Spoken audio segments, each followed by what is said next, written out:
നമ്മൾ ഇനി ചാലക്കുടിയിലേക്ക് പോയാൽ ചാലക്കുടിയിൽ പേയ്മെന്റ് സീറ്റ് ആരോപണത്തിൽ മുൻ സ്ഥാനാർത്ഥി ഡെന്നിസ് കെ ആന്റണിക്കെതിരെ കേരള കോൺഗ്രസ് എമ്മും രംഗത്ത് വന്നിട്ടുണ്ട്. ഡെന്നിസിന്റെ വിമർശനങ്ങൾ വസ്തുതാവിരുദ്ധവും അച്ചടക്ക ലംഘനവുമെന്ന് ജില്ലാ പ്രസിഡന്റ് ഉണ്ണികൃഷ്ണൻ ഈച്ചരത്ത് പറഞ്ഞു. വിജയസാധ്യത ഇല്ലാത്തതിനാലാണ് ഇത്തവണ ഡെന്നിസിനെ ചാലക്കുടിയിൽ പരിഗണിക്കാതിരുന്നതെന്നും ഉണ്ണികൃഷ്ണൻ ഈച്ചരത്ത് ന്യൂസ് മലയാളത്തോട് പറഞ്ഞു. നമുക്ക് ആ ചെറിയ ബൈറ്റ് കേൾക്കാം. അവരവരുടെ നിയോജകമണ്ഡലങ്ങളിൽ മത്സരിക്കാനായിട്ട് അവസരം കൊടുക്കണം എന്ന് നിർബന്ധിക്കുന്നതിന് യാതൊരു വ്യവസ്ഥയില്ല. കഴിഞ്ഞ പ്രാവശ്യം മത്സരിച്ചു എന്നുള്ളതുകൊണ്ട് അദ്ദേഹം വിജയിക്കുന്നവരെ ചാലക്കുടി അസംബ്ലി നിയോജകമണ്ഡലത്തിൽ അദ്ദേഹത്തെ സ്ഥാനാർത്ഥിയാക്കണം എന്നില്ല. പാർട്ടിയെ സംബന്ധിച്ചിടത്തോളം വിജയസാധ്യതയാണ് പ്രധാനം.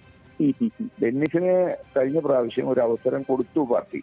Panchayat, block panchayat member, block panchayat president എന്നൊക്കെ പറഞ്ഞാൽ കേരളത്തിൽ ഒരുപാട് പേരുണ്ട്. ലെവിൻ കെ വിജയനുമായിട്ടാണ് ഉണ്ണികൃഷ്ണൻ ഈച്ചരത്ത് ടെലിഫോണിൽ സംസാരിച്ചത്. ആ സംഭാഷണമാണ് നമ്മൾ കേട്ടത്. ലെവിൻ നമുക്കിപ്പോൾ തത്സമയം ചേരുന്നുണ്ട്. Levin, good morning. ഈ ഡെന്നിസ് പറഞ്ഞ കാര്യം എന്ന് വെച്ചാൽ പാർട്ടി തന്നെ ചതിച്ചു എന്നും പണം വാങ്ങി സീറ്റ് നൽകിയെന്ന ആരോപണമൊക്കെയാണ് ഡെന്നിസ് ഫേസ്ബുക്കിലൂടെ തന്നെ ഉന്നയിച്ചത്. ഈ ചാലക്കുടിയിൽ സ്ഥാനാർത്ഥിയൊക്കെ പ്രഖ്യാപിച്ച ശേഷം ഇദ്ദേഹത്തിന് ഈ ആരോഗ്യ പ്രശ്നങ്ങൾ ഉണ്ടാവുകയും ചികിത്സ തേടുകയും ഒക്കെ ചെയ്തതും വലിയ വാർത്തയൊക്കെ ആയിരുന്നു. കോൺഗ്രസിൽ നിന്നും പാർട്ടി മാറി വന്ന ബിജുവിനാണ് അവിടെ സീറ്റ് കൊടുത്തത്. ഇപ്പം കേരള കോൺഗ്രസിന്റെ പ്രതിരോധം എന്താണ്?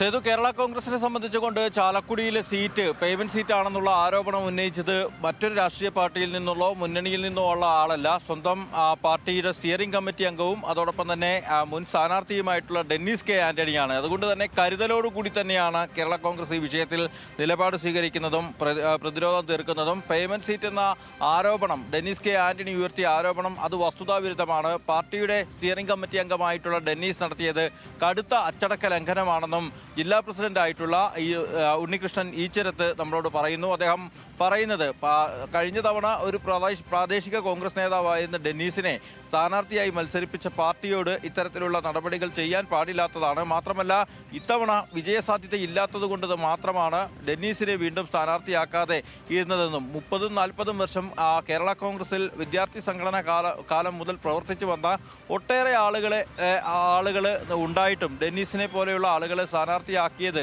കേരള കോൺഗ്രസ് പാർട്ടിയുടെ ഒരു അത്തരത്തിലുള്ള ഒരു നയപരമായ തീരുമാനത്തിന്റെ ഭാഗമാണ്. ആ തീരുമാനം തുടർന്നു വരുന്നു എന്നുള്ളത് തന്നെയാണ് അദ്ദേഹം പറയുന്നത്. കടുത്ത അച്ചടക്ക ലംഘനമാണ് ഡെന്നീസിന്റെ ഭാഗത്തു നിന്നും ഉണ്ടായതെന്നും പറയുന്നു.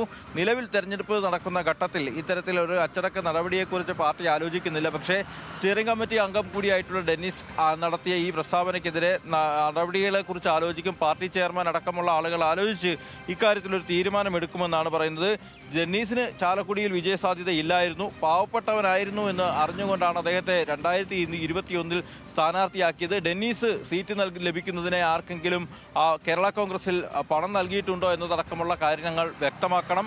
അങ്ങനെ അല്ലാത്തൊരു ഡെന്നീസിന് പണം നൽകിയല്ലാതെ സീറ്റ് നൽകിയ പാർട്ടിയെ ഇത്തരത്തിൽ വീണ്ടും തനിക്ക് സ്ഥാനാർത്ഥിത്വം ഇല്ല എന്നറിഞ്ഞപ്പോൾ ആരോപണങ്ങൾ ഉന്നയിക്കുന്നത് ശരിയായ രീതിയല്ല തുടങ്ങിയ കാര്യങ്ങളാണ് ഉണ്ണികൃഷ്ണൻ ഈച്ചരത്ത് നമ്മളോട് പറഞ്ഞിട്ടുള്ളത്. ഏതായാലും പേയ്മെന്റ് സീറ്റ് എന്നുള്ള ആരോപണം ചാലക്കുടിയിൽ ഇതിനോടകം തന്നെ പ്രതിപക്ഷം വലിയ ആയുധമാക്കിയിട്ടുണ്ട്. അദ്ദേഹം ഉന്നയിച്ച ആരോപണങ്ങളിൽ ഉറച്ചു നിൽക്കുന്നുണ്ടോ എന്നതടക്കമുള്ള കാര്യങ്ങൾ ഡെന്നിസ് കെ ആന്റണി കൂടി വ്യക്തമാക്കണം. ഏതായാലും തെരഞ്ഞെടുപ്പ് പ്രചാരണം ചൂടുപിടിക്കുമ്പോൾ ചാലക്കുടിയിലും പേയ്മെന്റ് സീറ്റ് പിന്നാലെയാണ് കേരള കോൺഗ്രസ് എം നേതൃത്വത്തിനെതിരെ സംസ്ഥാന ജനറൽ സെക്രട്ടറി കൂടിയ ഡെന്നിസ് ആരോപണങ്ങൾ ഉന്നയിച്ചത്. വിവരങ്ങൾ നൽകുകയായിരുന്നു ലെവിൻ കെ വിജയൻ.